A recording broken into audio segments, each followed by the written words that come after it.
Alors, il y a plusieurs aspects. On va parler de l'anxiété préopératoire, des patients qui vont se faire opérer. On va parler du stress qui est induit par le séjour dans l'hôpital. On va parler de la stress qui est induit par l'agression chirurgicale en elle-même. Et puis, un autre aspect, c'est le stress du médecin. 3-4 diapositives. La prévalence de l'anxiété préopératoire, c'est dans les chiffres. Au niveau mondial, c'est 50%, c'est pratiquement la moitié des patients qui sont anxieux. On trouve des chiffres un peu partout dans le monde, sauf chez nous, comme toujours. Donc, le chiffre du pays qui est le plus proche de nous, je pense, et qui nous ressemble beaucoup, qui est la Tunisie, c'est 67% des patients qui sont anxieux avant de se faire. Les facteurs de risque qu'on trouve, c'est surtout chez les femmes. Les patients des brûlures cancers, les patients qui ont besoin de plus d'informations, les patients qui n'ont jamais été opérés, qui c'est la première fois qu'ils se font opérer, et les patients les plus jeunes. Ça dépend. Plus on est âgé, moins on est anxieux par rapport à ça. Et ça, effectivement, on l'observe. Le niveau d'éducation des patients, plus on est éduqué, plus on est d'un certain niveau culturel, moins on est anxieux. Le type de chirurgie, bien sûr, parce que c'est une grande chirurgie, c'est pas comme un petit geste. Et puis les expériences négatives antérieures, lorsque le patient a déjà été opéré, en principe, il est moins anxieux. La femme est associée à un niveau élevé d'anxiété, je pense que c'est les récepteurs d'oestrogène, ça explique en quelque sorte, et surtout les femmes au foyer, c'est-à-dire souvent l'âge avancé du sexe masculin diminue l'anxiété préopératoire, donc une femme, jeune femme de foyer, souvent c'est une femme qui est plus anxieuse que les autres malades. Alors pourquoi, qu'est-ce qui fait qu'on est anxieux? On trouve plusieurs études, et le fait que ça fait, donc les patients, des choses qui se demandent, et puis on trouve deux choses très intéressantes. Que j'ai trouvé, c'est qu'on retrouve l'anxiété des patients des pays sous-développés et l'anxiété des patients des pays développés. C'est pas la même chose. Alors dans les pays, ça c'est le plus fréquemment qu'on trouve, la plupart des études qu'on trouve viennent de Pakistan, Iran, Éthiopie, Nigeria. Ils font beaucoup d'études sur l'anxiété chez ces patients. Et puis ce qui dérange ces patients, c'est la douleur post-opératoire. On se pose beaucoup de questions.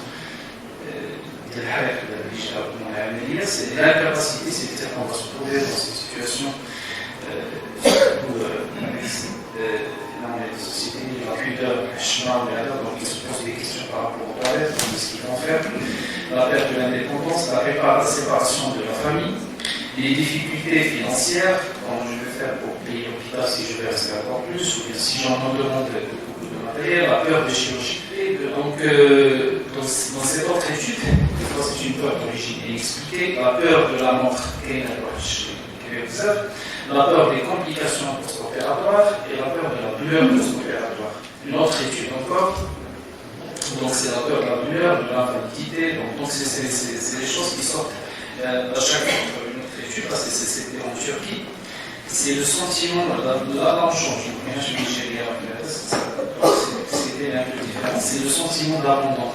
Le patient, les longues délais d'attente avec peu d'informations, et les infirmiers, c'était pas ouvert à leur préoccupation, n'ont pas été traités individuellement. Là, on est plus, c'est des patients de chier, c'est-à-dire qu'ils sont plus dérangés par le fait de maintenir où il faut. Et ils ont des questions qui se posent, ils ont des choses, et le fait d'un neuropraticien qui attend beaucoup pour se faire opérer, tout ça c'est plus dans les pays qui sont un peu plus développés. Donc cette étude, elle vient de la Suède, donc le manque d'information, le manque de respect et le manque d'empathie. Ce sont les Allemands, c'est des patients, ça change beaucoup. Et puis tout ça réduit la confiance dans le système de santé. En fait, dans les pays qui sont développés, les gens ils n'ont pas confiance dans le système de santé. Donc, il y a la douleur post-opératoire, il y a l'incapacité, et tout ça, c'est-à-dire de la mort, c'est-à-dire qu'ils n'ont pas vraiment confiance dans le système de santé, ils craignent les complications. Dans les pays développés, ils ne craignent pas les complications. Il y a des douleurs post-opératoires, mais ils veulent plus. C'est pour partie, ils veulent plus c'est ce qui les dérange le plus. Les complications post-opératoires en rapport avec l'anxiété, on en trouve beaucoup d'articles, mais en fait, ça n'a pas vraiment de retentissement direct. On peut trouver des troubles cardiaques, la tachycardie, l'hypertension, l'arythmie, les troubles gastro-intestinaux, les nausées, les vomissements, la diarrhée, les troubles endocriniens comme la transpiration. Et bien sûr, une augmentation de la pression artérielle, ça peut augmenter le saignement. Tout ça, ça peut être en rapport avec l'état d'anxiété. L'état d'anxiété préopératoire, c'est un qui peut nous confirmer ça, ça demande des doses. Je pense que vous constatez ça, que les patients qui ont ils ont besoin de plus de produits anesthésiques. Le réveil des longs, il est un peu plus difficile. Ça augmente les besoins en post-opératoire d'analgésique. Dans notre pratique, on envoie des patients, je me rappelle des patients, c'est ça. Aucune explication pour la façon dont il manifeste la douleur, parce que il y a un autre patient à côté qui a été opéré peut-être une opération qui est plus douloureuse qu'elle, mais donc on voit ce terrain d'anxiété. Et puis, voilà, donc, toujours dans les comorbidités, donc les patients anxieux et d'autres problèmes, c'est qu'ils ont des difficultés pour prendre des décisions thérapeutiques appropriées. Des fois, c'est des patients qui sont anxieux, qui n'arrivent pas à prendre une décision et ils ne se conforment pas aux recommandations thérapeutiques. Souvent, on leur demande en post-opératoire de suivre un schéma thérapeutique ou bien de faire des choses comme de faire de la rééducation, par exemple, pour nous. Souvent, c'est des patients qui suivent très mal des recommandations. Et puis, c'est accompagné avec des séjours hospitaliers prolongés et des réadmissions fréquentes. Donc ça, c'est dans cette étude. Donc, chez les patients qui sont anxieux, donc ça, voilà, parmi les choses, un risque accru d'infection. Ça, c'est un autre aspect, donc ça s'explique par le fait que ça a retentissement sur le système immunitaire. Il y a plus de possibilités de développer des maladies infectieuses, ça peut prolonger encore les autres je pense que c'est le système immunitaire.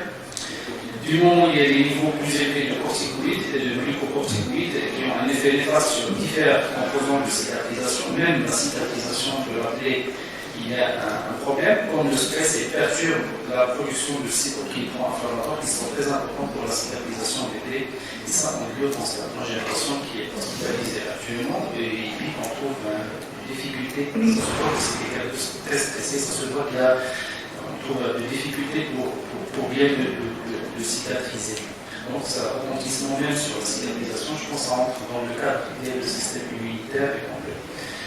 La mortalité, en fait, il n'y avait pas vraiment de ce que je trouvais cette étude, mais dans d'autres études, il n'y a pas vraiment de chiffres qui sont significativement de mortalité. Donc ça, c'est une autre étude, ça ne permet pas de prédire un risque accru de mortalité chez ces patients. L'état d'allostasis est très important. Je pense que l'état d'allostasis, il y a le stress qui nous pousse à travailler, qui nous pousse à réussir notre vie. Par exemple, sincèrement, personnellement, lorsque je veux faire du sport, ce que je fais, je m'inscris dans un semi-marathon. Lorsqu'on s'inscrit dans un semi-marathon, et puis je passe là si j'ai mal de 5 km. Donc je me mets dans une situation de stress qui me pousse à faire du sport. Les examens qu'on nous fait à la fin de l'année, en fait, c'est pas pour vous évaluer. Si c'était pour évaluer, totalement échec. Mais en fait, on crée une situation de stress pour pousser les gens à aller personnellement. Une autre chose que je fais, c'est lorsque j'ai un sujet que je vais à la Louisiane et que je veux bien maîtriser, je me propose de faire une conférence, notre congrès national ou autre chose. Et je me mets dans une situation de stress, parce que je vais présenter tout ça, qui me pousse. Et puis, dans la situation de stress, on peut repartir de façon qui est collective. C'est-à-dire l'humanité puisqu'elle a pu évoluer et avancer lorsqu'elle s'est trouvée dans des situations de stress, notamment les guerres. Je ne sais pas si c'est du stress ou autre chose, mais dans des situations, les inventions qui ont été faites durant les guerres, c'est extraordinaire, ce qui a été fait durant la première et la deuxième guerre mondiale. Donc cet état d'allostasis, je pense qu'il est intéressant. Donc il faut se mettre des fois dans cette situation d'allostasis et non pas d'allostasis. Le post-hospital syndrome, ça c'est autre chose. Ça c'est plus dans l'anxiété, on est plus dans l'anxiété dont on a parlé tout à l'heure. C'est le post-hospital syndrome, c'est les risques qui viennent dans les 30, le mois qui suit une hospitalisation. C'est un stress post-traumatique, load, en fait, avec des effets, et ça n'a rien à voir avec les effets persistants de la maladie. Il y a au moment de la sortie, en fait, il y a des systèmes physiologiques qui sont altérés, des réserves physiologiques qui sont épuisées, et le corps ne peut pas efficacement éviter ou atténuer les menaces de la santé. Le syndrome, c'est une vulnérabilité qui est généralisée avec des éléments qui sont indésirables. Et ça, le post-hospital syndrome, ça fait qu'on a des patients qui reviennent très souvent. C'est pour ça que c'est l'intérêt et des raisons de convalescence. Heureusement, on ne dispose pas, c'est-à-dire faire sortir un patient avec toute l'agression physiologique, mentale et autres qu'il a reçue dans l'hôpital directement chez lui à la maison. Ça, c'est très stressant, c'est très angoissant pour les patients qui s'appellent le post-hospital. Ça paraît, en fait, ce qui arrive au moment de l'hospitalisation, on est privé du sommeil. Aucun médecin d'hôpital n'est pas possible de dormir comme il faut. Lorsqu'on est privé du sommeil, c'est très dangereux. Si c'est quelqu'un qui va parler de ça, les perturbations des rythmes circadiens, on est mal nourri, on ressent des douleurs, des situations qui sont mentalement difficiles et un problème des médicaments qui peuvent altérer le côté cognitif et la fonction physique. On est alité ou inactif. Tout ça, c'est un stress qui fait qu'on est plus, il y a ces éléments, plus on aura des problèmes de post-hospitalisation du sommeil. Ça affecte le métabolisme, les performances cognitives, le fonctionnement et la coordination physique, la fonction immunitaire et la cascade de coagulation. Tout ça, donc imaginez quelqu'un qui va rester longtemps, pendant un mois à l'hôpital, dans un service de réanimation ou autre. Donc voilà. Les nutritionnels, dans cette étude, dans les patients qui sont hospitalisés, qui sont âgés de plus de 65 ans et plus, ils avaient un apport nutritionnel qui est inférieur à 50%. Et puis, il y a une chose qu'on vit tous les jours, c'est-à-dire qu'on a مريض كتقول أصاي يتفكروا معاه 12 الليل تقول له كل شي حاجة وبقى صايم باسكو doit attendre le bloc opératoire. Et ça, c'est très dangereux, c'est pas vite. Ça aussi, c'est très stressant pour le malade et pour le nutritionnaire. Ça a un retentissement sur les cicatrisations du blé, les infections et les escales, les fonctions respiratoires. Et sur le plan cognitif, une chose, un malade qui est dans une structure, souvent c'est divers professionnels de santé. On a ce qu'ils font. D'ailleurs, on ne met pas le nom et la fonction, ça c'est très important parce qu'ils voient c'est classique. Les horaires sont imprévisibles, des fois j'ai une soir, donc il veut se doper un petit peu et puis on dérange la surcharge d'informations et l'information il y a un autre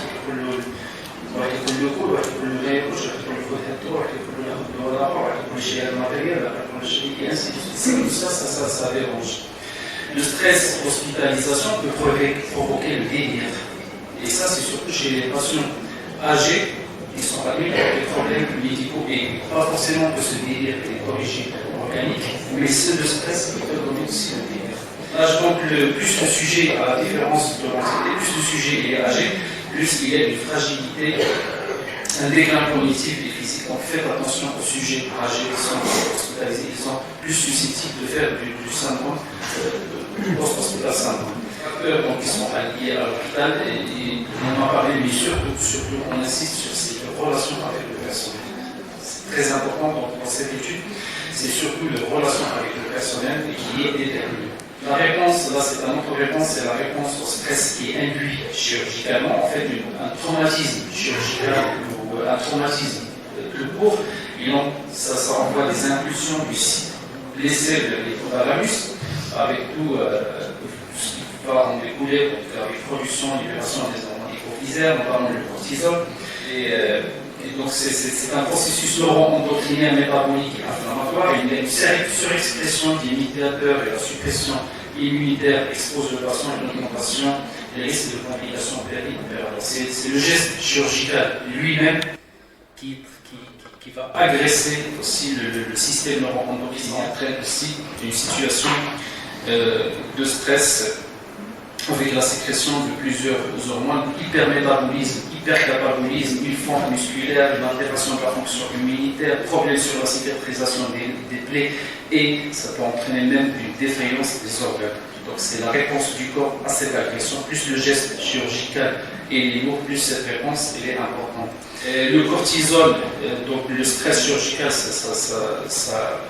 dans le cortisol qui favorise la glucogénèse, l'augmentation des infections et des comorbidités, l'hyperglycémie, donc réduit la cicatrisation des plaies. L'hormone aussi qui est hyperglycémie, il a un effet donc anti-insulaire, et la vasopressin, c'est principalement les trois hormones qui sont sécrétées. Alors, comment faire pour évaluer et réduire l'anxiété préopératoire?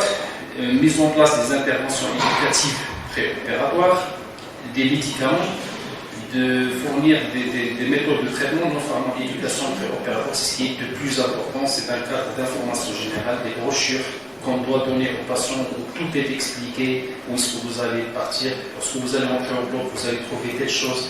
Et si vous avez froid, il faut demander ça. Si vous avez, il faut demander telle personne, et ainsi de suite. C'est des informations qui sont très importantes qu'on doit mettre à la disposition de nos malades. Donc il faut leur expliquer qu'il y aura un temps d'attente, qu'il y aura des choses, il y aura des alarmes au bloc opératoire. Ces alarmes, ça aussi, ça stresse le bloc opératoire, qu'il y aura des gens. Et tout ça, c'est voilà. L'importance des visites préopératoires, notamment des infirmières, notamment du médecin anesthésiste, pour expliquer l'anesthésie, comment ça va se passer, parce que c'est des questions que se posent souvent des malades. Et puis surtout, il faut informer efficacement les patients, notamment ceux qui sont analphabètes. Il faut faire attention à ces gens, parce que c'est des gens, les souvent chez Soul, mais ils vivent dans un état d'anxiété qui est très profond.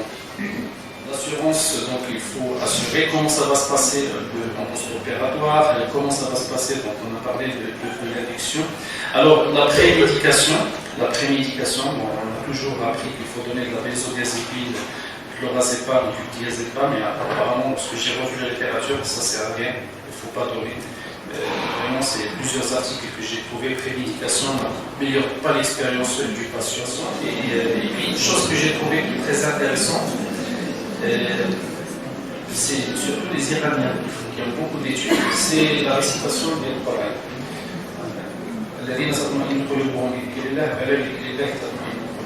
Donc c'est très intéressant, apparemment ça a un effet significatif sur la diminution de l'anxiété. Et puis l'avènement de la chirurgie invasive, plus le geste il est moins invasif, plus il y a moins de stress.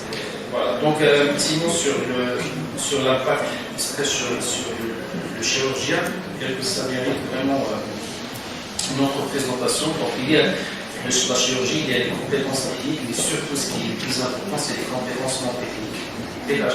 C'est contrôler son stress et savoir gérer les situations qui sont très difficiles, chose qu'on ne peut pas avoir. On trouve plein de chirurgiens qui sont très bien sur le plan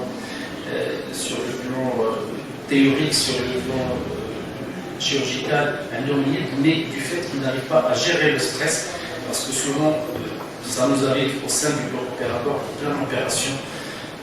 C'est géré entre vous, mais des fois, on se pose la question, pourquoi j'ai fait de la trauma? C'est-à-dire que des fois, on se trouve vraiment dans des situations qui sont très, très, très difficiles à gérer. Et voilà, si on n'arrive pas à bien rester zen, à rester bien concentré, ça peut donner très mal pour le patient.